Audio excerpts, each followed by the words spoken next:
That the Salwa Judum comprised people apart from, amongst the tribals, the chiefs, the Majis, as they are called, the chiefs, the Sarpanch, that is the village head, of the village council, the head of the village council and things like that. These were slightly better off sections of precisely the section which was at the receiving end of the Maoist land reform, and the land was expropriated.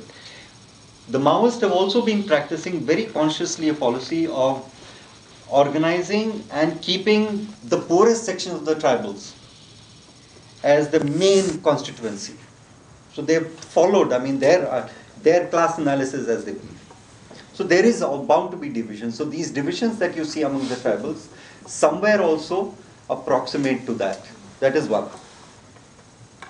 And so I believe that there is a lot of truth to this, which our own fact-finding also showed, which has been substantiated by the Ministry of Rural Development Studies and many other studies, that there is some truth to that these divisions are result of, or the section that went over to Salwa Judum or became instrumental, came from this. Integrated Action Plan is a Government of India plan to bring development to what they claimed was, now from 35 they've increased it to 60 most backward areas, amongst which more than half of, out of these 60, 40 to 42 happen to be those districts where they claim which are Naxalite infested. These are official terms, by the way.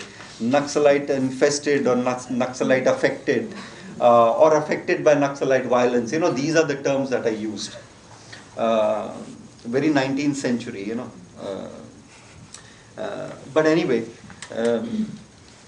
so this integrated action plan was an attempt at pushing enabling these districts to have access to funds that do not have to require going through the bureaucratic red tape. So the funds, once allocated, can be swiftly deployed and disbursed and employed, in these areas for whatever are the parameters that the Planning Commission had set for itself. Now the interesting thing is, and that's where India becomes so interesting, because every progressive legislation carries within it history of mysterious ways in which Indian bureaucracy moves or the Indian ruling classes operate. So they managed to subvert even the most progressive thing. Now the integrated action plan got subverted by the simple mechanism that the Minister of Home Affairs, Mr. P. Chidambaram, and his colleagues decided that instead of handing over supervisory power to the village council, which is what they ought to have done under India's 5th schedule, which says that in tribal areas, the Gram Sabhas or the village councils are the key. And they must be invested with powers. Okay?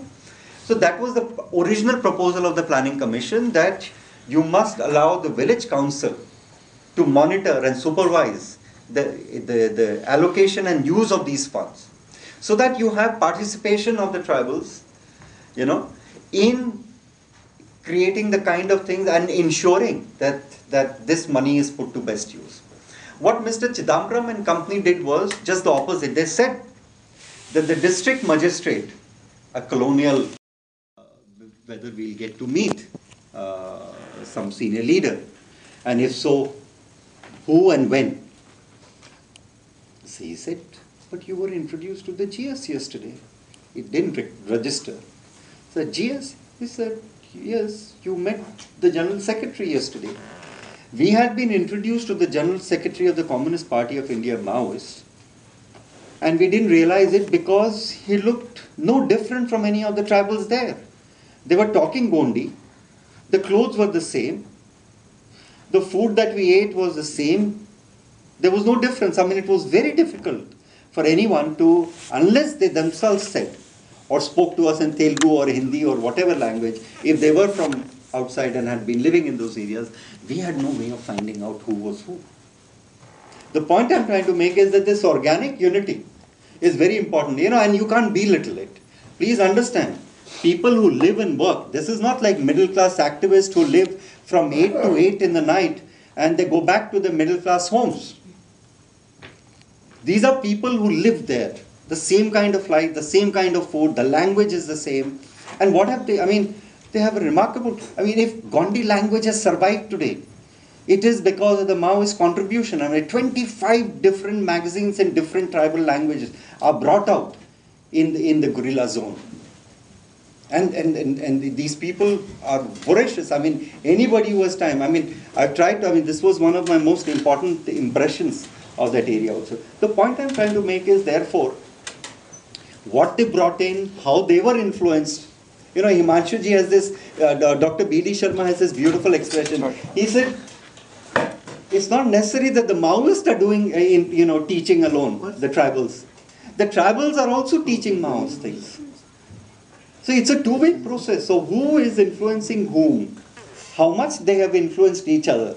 That is something which still has to be, that story still remains to be told. That is as far as the tribal and as far as the Ghotul is concerned. I think Ghotul, the very fact that for six years, it wasn't that they went and issued a fiat or a decree and said that the Ghotul would change. No, they did not do that. They could have done that. If it was just an armed band of hoodlums, motivated by something else and just blind to anything else, they would have gone and just imposed their diktat on the people. They didn't do it. They had a debate. This was being discussed widely in this whole society. So if it changed, right or wrong, where we stand is a different matter. But if it changed because they were able to persuade and bring about this change. You are right about one thing. Biodiversity of resistance that one talks about. Is there biodiversity of resistance inside the guerrilla zone? What is the guerrilla zone? Let's get that clear. The Maoists are very clear what a guerrilla zone is. Guerrilla zone is something where they don't have absolute control. It's still an area which is a contention between the state and them. And the control can shift also. So what it means that all kind of people with other political affiliations also live there. And the point I'm trying to make is that if today, at this juncture, these differences don't count for anything because the life experiences have brought them together, then how do we present? I mean, should there have been a biodiversity of resistance? That some socialists, I mean, Himanshu ji worked there. The Maoists didn't oust him. It's not the Maoists who removed him. No, coming back to what she said, in the sense that the attitudes of, for example, the PWP liberation. I'm coming to that. Please understand that this was in the past. You're absolutely right. It carried on through 80s and 90s. I don't know of any case. I mean, I live in India and work there. I am not aware of any such killings of the kind that we saw in 80s and 90s. And we fought so hard against it and engaged all these parties against it. It is a thing of past. If MCC and PW were killing each other once upon a time, PW and liberation and MCC and liberation were killing, you are absolutely right. Is it taking place today? If it's not, why take it up? Can you cite examples, widespread use of these kind of killings? Are there zones where different things exist, and that speaks to something of this past, right? There are zones of, for example, in Bengal, when there are still not so much control. So Jharkhand party activists would be killed, right? And they are by no means, Congress. No, look, I'm not here to say that the Maoists are saints and they're only carrying out saintly things, That's not my issue. Of course. I mean, when we argue against killing of informers, when we argue against killing of, say, Niyamat Ansari or Francis Enduvar or something, it doesn't mean that we ignore or are blind to those sides of it. Not at all. But we are also very careful in reminding people that please be also honest in terms of saying how widespread it is. Is it something that characterizes that entire movement? You come in talking about Lalgarh and the Jharkhand party. That there are two ways of looking at that issue. When I went in April 2009, that is before, 2 months before the crackdown began, this was, sorry, last year, 2010, in June. 2 months before that, it was very clear that there was, and the operations were going to start very soon. No sooner everybody knew it. I mean, you talk to the administration people, you talk to the police there, you talk to the tribals who were part of the PCPA, you talk to the Maoist cadre, everybody was aware that this war was coming. The operations were going to start. What were the differences that emerged between the ML groups there, between the Santosh Rana group and the Maoists? Santosh Rana group said that we should be allowed to participate in election along with the Jharkhand party, with whom they had formed a coalition. PCPA was the one which opposed it. Please understand, the PCPA entered into negotiations with the election commissioner, allowed elections to be held. They did not stop anybody from campaigning. But if their members themselves left and sided with those who were opposing the elections, I mean, you can't blame the Maoists alone for bringing that about. So I think there is a lot of, I mean, I don't want to go into these nitty-gritties, which probably have some many details and many layers that need to be uncovered before we arrive. Nor am I trying to say that the Maoists have not.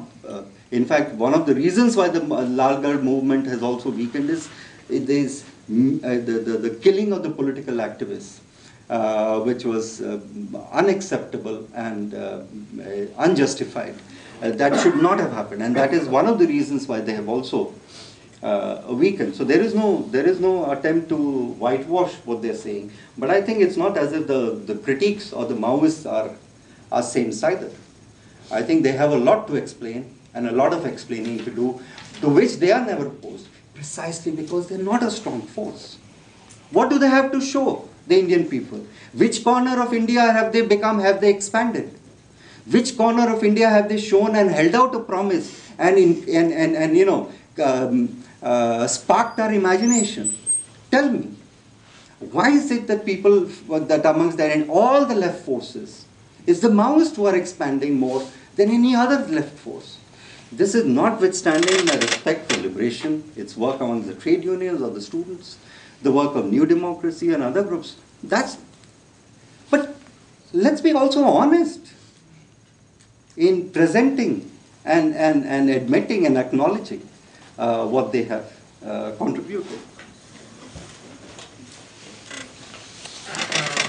Thanks for your talk. I just wanted to follow up on that. One of the things that is mentioned is, so for example, Dr. Vinayak Singh's case is also a reflection of, I mean, they've been, like you correctly said, they've been going after people who are associated with various movements for a long time and continue to do so.